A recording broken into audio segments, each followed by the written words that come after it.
কি হে বিনোদ, তোমার তো দেখি কোনো খোঁজ খবর নেই গো।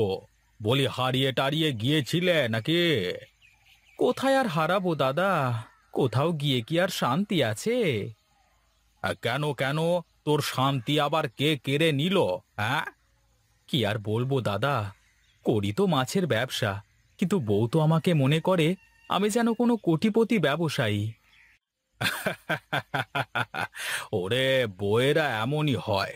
তা এসব কথা তুই আমাকে কেন শোনাচ্ছিস ভাই? দাদা, ওই হয়েছে কি, আমি আপনাকে দেওয়ার জন্য যে টাকাগুলো রেখেছিলাম, বউ সেগুলো নিয়ে গহনা কিনে ফেলেছে। এখন কি করে আপনার টাকাটা দিই বলুন তো? তা কেন হবে? আমার টাকা দিয়ে কেন তোমার বউ গহনা কিনবে? হুম? দাদা, টাকার উপর তো আর লেখা থাকে না যে এটা কার টাকা। বউ ঘরে পেয়েছে তাই কিনে ফেলেছে। তাই বলে আমার টাকা দিয়ে গহনা? এ আমি মানতে পারবো না। আমি আজকের মধ্যেই আমার টাকাটা চাই, যে করি হোক। তা না হলে তোমার সাথে সব ব্যবসা বন্ধ। এ কথা বলবেন না দাদা, আপনি এ কথা বললে যে আমাকে বউটাকে নিয়ে রাস্তায় নামতে হবে। অত কিছু বুঝি নে, আমি এক কথার মানুষ। যা বললাম তাই করোগে গিয়ে।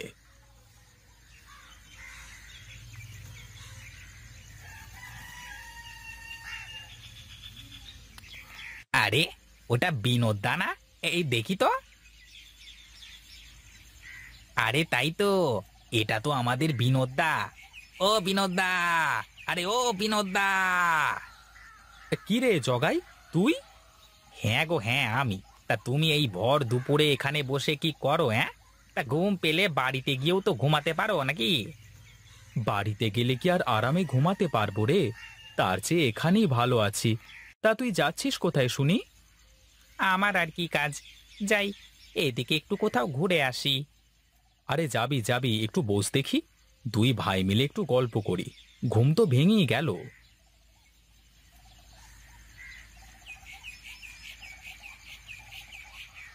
কই গো গিন্নি, কোথায় তুমি? কোথায় যে থাকে সারাদিন কে জানে। এই একটা মেয়ে লোক আমার জীবনটা জ্বালিয়ে দিল।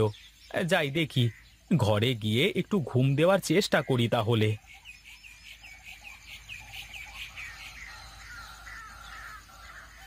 বাহ বাহ বাহ বাহ বাহ বাহ! আমি এত সময় ধরে বাইরে দাঁড়িয়ে তোমাকে ডাকছি, আর তুমি ঘরের মধ্যে বসে বসে সাজছো। কি আর করব, দেখলাম তুমি ডেকে ডেকে যখন না পাবা তখন তো ঘরেই আসবা, তাই চুপচাপ আমার কাজ করছিলাম। দেখো তো আমাকে কেমন লাগছে। খুব সুন্দর, খুব সুন্দর লাগছে গিন্নি তোমাকে। কিন্তু আমাকে বলো তো, এত সাজুগুজু করে তুমি এখন কোথায় যাবে? ওমা, কোথাও গেলেই যে সাজতে হয়, না গেলে যে সাজতে নেই, এ কথা তোমাকে কে বলেছে শুনি?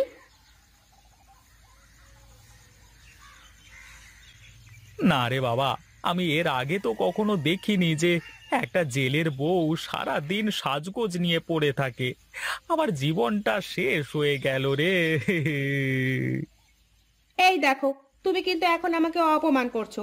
তুমি কি ভুলে গেছো তুমি আমাকে বিয়ের সময় আমার বাবাকে কি বলে আমাকে এ বাড়িতে নিয়ে এসেছিলে?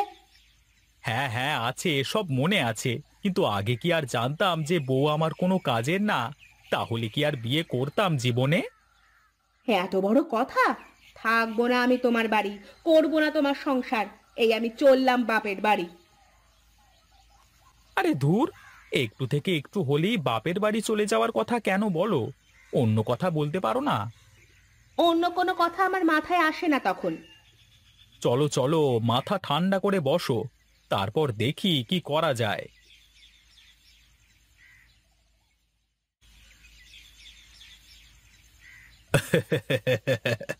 দেখ দেখ রামু, দেখ চিংড়িগুলো কেমন তাড়াতাড়ি বড় হচ্ছে।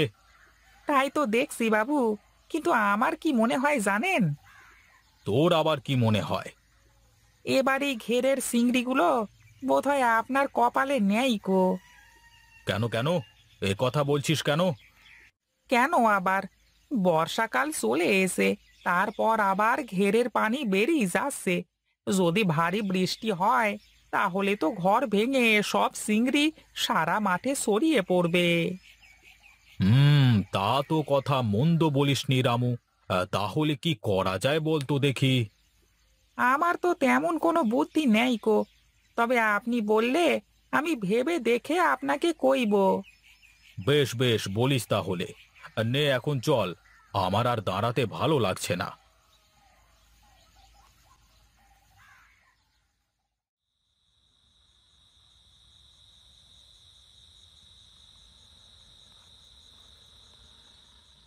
কি গো, তুমি এমন চুপচাপ হয়ে আছো কেন? কোনো কথা বলো না। ভাবছি গো গিন্নি, ভাবছি। তোমার এত ভাবনা কিসের গো, একটু বলবা? কেন? তুমি যে আলমারিতে রাখা ব্যবসার টাকা দিয়ে গহনা কিনেছো, সেই টাকা এখন কোথায় পাবো শুনি? বলি, তোমার বাবা এসে কি দিয়ে যাবে নাকি? কি এত বড় কথা! তুমি আমার মোড়া বাবাকে নিয়ে কথা বললে? সামান্য কটা টাকা নিয়েছি, তার জন্য তুমি আমাকে এমন করে বলতে পারলে? আহা, কেঁদো না তো। এখন আমাকে একটা বুদ্ধি দাও দেখি। কাল তো হারান্দাকে তার মাছের সব টাকা ফেরত দিতে হবে। এখন আমার কাছে কোনো টাকা পয়সা কিছুই নেই। আমার না মাথায় একটা বুদ্ধি আছে। কি বুদ্ধি? বলো তো দেখি, আগে শুনি।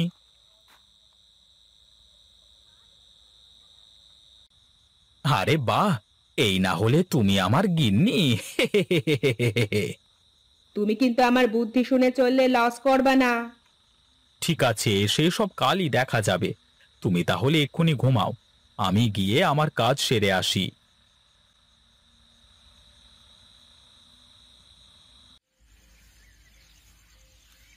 একই রে রামু, একই দেখছি আমি। আমার যে সারে সর্বনাশ হয়ে গেল রে। বাবু, গরিবের কথা বাসি হলেও মিষ্টি লাগে। আমি তো কালই আপনাকে বলেছিলাম। কালই তো বললি, কিন্তু এসব করতে তো সময় লাগে নাকি? এখন দেখ দেখ, হারামজাদা বিনোদ ওর জমিতে কেমন জাল দিয়ে ঘিরেছে। হায় হায় রে, আমার ঘেরের সব চিংড়ি এখন বিনোদের জমিতে। সে কি দাদা, আপনার মুখখানা এমন মলিন হয়ে আছে কেন? কি হয়েছে? কি হয়েছে? বলি, চালাকি করবার আর জায়গা পাও না, তাই না? দেখেছেন দাদা, আপনার সামনে কেমন আমাকে কথা শোনাচ্ছে। কথা শোনাবে না তো কি করবে শুনি? তুই চালাকি করে আমার ঘেরের সব চিংড়ি তোর জমিতে আটকে রেখেছিস। কি যে বলেন! কি হলো? আমি হাসির কি বললাম যে তুই আমার কথা শুনে হাসতে শুরু করলি? আমাকে কি তোর জোকার মনে হয় নাকি? না দাদা, তা কেন হবে? আমি কি আপনাকে তা মনে করতে পারি বলেন? তোর সব বুদ্ধি আমার সামনে ধরা পড়ে গেছে বিনোদ। তুই আজকের ভেতরে আমার সব টাকা দিবি, তা না হলে কাল সকালে আমি তোর বাড়িতে গিয়ে তোকে ঘাড় ধরে বাড়ি থেকে তাড়িয়ে দেব, এই বলে দিলাম।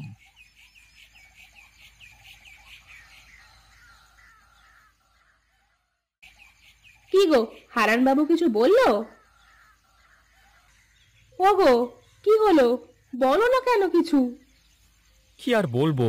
হারানবাবু বলল, আজকের ভেতরে মাছের সব টাকা না দিতে পারলে কাল সকালে লোকজন নিয়ে আসবে, তারপর আমাদের বাড়ি থেকে ঘাড় ধাক্কা দিয়ে বের করে দেবে।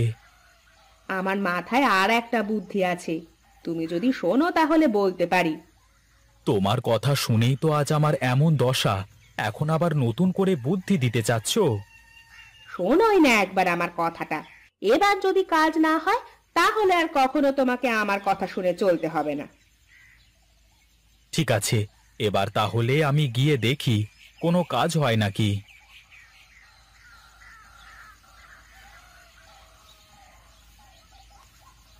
ঠিক আছে, তবে এটাই তোর শেষ কথা। কি বলবি বলে ফেল। আপনি তো আমার পুরো কথা না শুনে চলে আসলেন। আসলে হয়েছে কি, আমি তো আমার জমি ঘিরেছিলাম ওখানে চাষ করবার জন্য, কিন্তু ঘের ভেঙে যে সব পানি আমার জমিতে যাবে তা আমি জানতাম না। এই মোদ্দা কথাটা কি বলতে চাস, খুলে বল তো দেখি। আসলে দাদা, ঘেরের চিংড়ি তো আমার না, ওগুলো আপনারই। তাই যদি আপনি বলতেন, আমি আমার জমি থেকে সব চিংড়ি ধরে বিক্রি করে আপনাকে দিয়ে দিতাম। সত্যি বলছিস তুই? আমার তো বিশ্বাসই হচ্ছে না। দাদা, আমি গরিব হতে পারি, কিন্তু লোভী না। তুই সত্যি খুব ভালো ছেলে রে বিনোদ। আমি না বুঝে তোকে বকেছি। এখন থেকে তুই আমার সাথে এক হয়ে ব্যবসা করবি। আর হ্যাঁ, এখন থেকে তোর জমি আমার ঘেরের সাথে জুড়ে বড় করে ঘের বানাবো।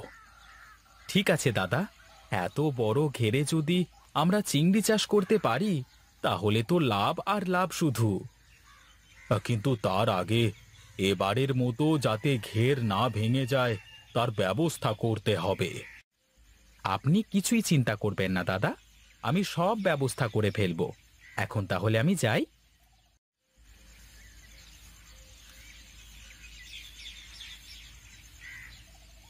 যাক, শেষমেশ বইয়ের কথায় রক্ষে পেলাম।